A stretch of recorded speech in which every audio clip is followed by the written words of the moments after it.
But Liberal Democrat Senator David Leyonhjelm, he has a completely different view to Cory Bernardi, and he joins me on the line. G'day, David. Good morning. Okay, you think that money can come from anywhere as long as it's declared, is that right? That's my view, yes. We have in New South Wales a very restrictive donation rule, similar to what Cory Bernardi is calling for, and honestly, it's made no difference. They are just as much a bunch of dodgy buggers as you'd get anywhere in Australia, and yet you cannot donate unless you're on the electoral roll. There's a whole series of organisations that can't donate at all. Some of their rules are even found unconstitutional by the High Court. It's done nothing to clean up politics. The key to clean politics is transparency. If you want to know who's paying who and whether you think that that's producing a result, then you need the information available. They do have that in the UK and in the USA. They publish donation information quite quickly in the US, as I understand it, certainly minimum every quarter, and I think it's more often than not than that. We take well over a year before we disclose donations here in Australia, and that's the bit that needs fixing. All right, but do you deny, though, that people don't donate huge sums of money for nothing? They're buying influence. Well, look, if we're electing people who can be bought by $1,600, then that's our fault. We're electing the wrong people. I mean, I don't believe that very many, if any, of my colleagues in the federal parliament can be bought. At most, absolutely at most, what they get with a donation is access, so that they get to put their case. Now, anyone can put a case to a federal politician. I get people putting cases to me about 100 times every day of the week. So obviously there's nothing to prevent people putting a case to a politician, but putting a case in person, arguably, that might be heard more readily than putting it via email or via a letter or something like that. So that's about as much as you get, though, and even then, you have to donate a fair bit in order to get access, and I wonder whether it makes any difference. If someone turned up to me with $100,000 and said, now I want you to vote for this socialist proposal, that would make a lot of difference. Yeah, okay, but in the case of Sam Dastyari, for example, there's evidence that he seems to have taken a pro-China view in relation to the South China Sea with comments he's made, which are completely contrary to his own party and the government's views. Isn't that showing that they bought influence? Well, I don't know. Sam will have to explain that himself.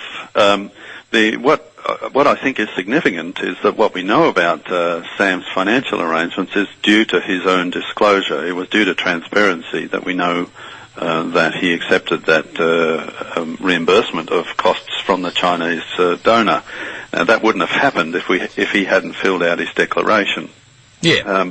And so that's the point of it, of course. Now, whether or not he was influenced by $1,600, that'd be an awfully cheap influence. Yeah, but that might be one donation of a number. And clearly, I mean, you would have to agree that shows a real closeness between him and the donor, that, when he has a $1,600 shortfall in travel expenses, this guy is prepared to put his hand in his pocket for him. $1,600. The amount actually says more about the relationship than if it was a bigger amount.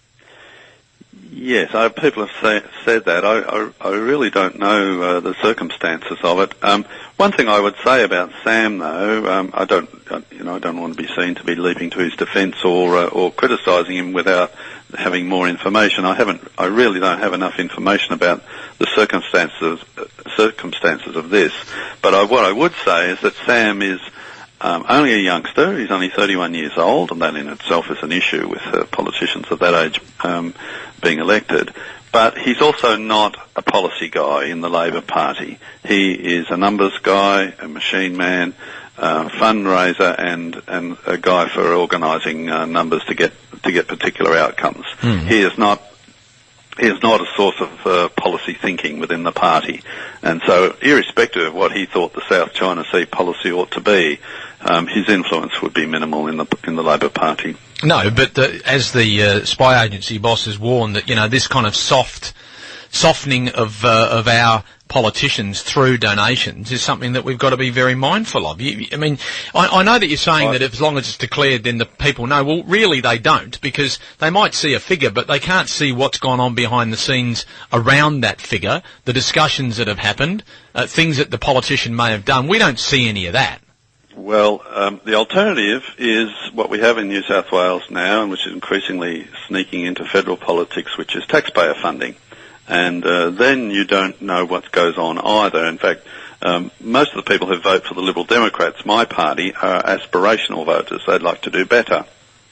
They are capitalist supporters, not socialist supporters, and yet their taxes, and they do pay taxes, I'd say every single one of them pays taxes, ends up going to, amongst other parties, the Greens, who are socialists.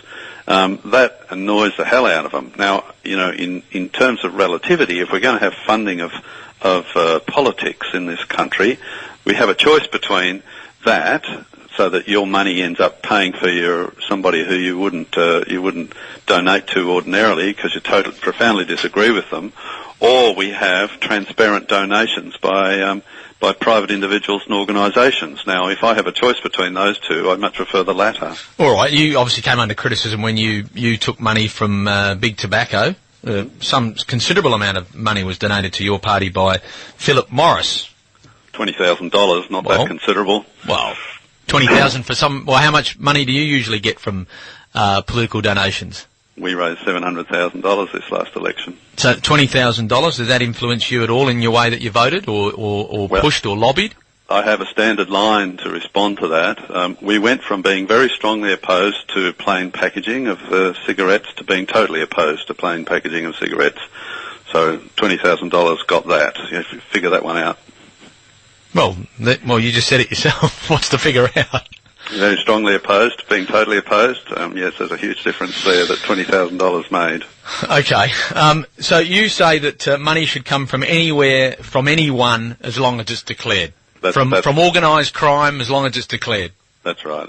That's right. Politics is a robust, vigorous business, and we can't sanitise it by making rules. So what we have to do is shine the sunlight into it so we can see what's going on. Once we see what's going on, we can draw our own conclusions. We will have a vote.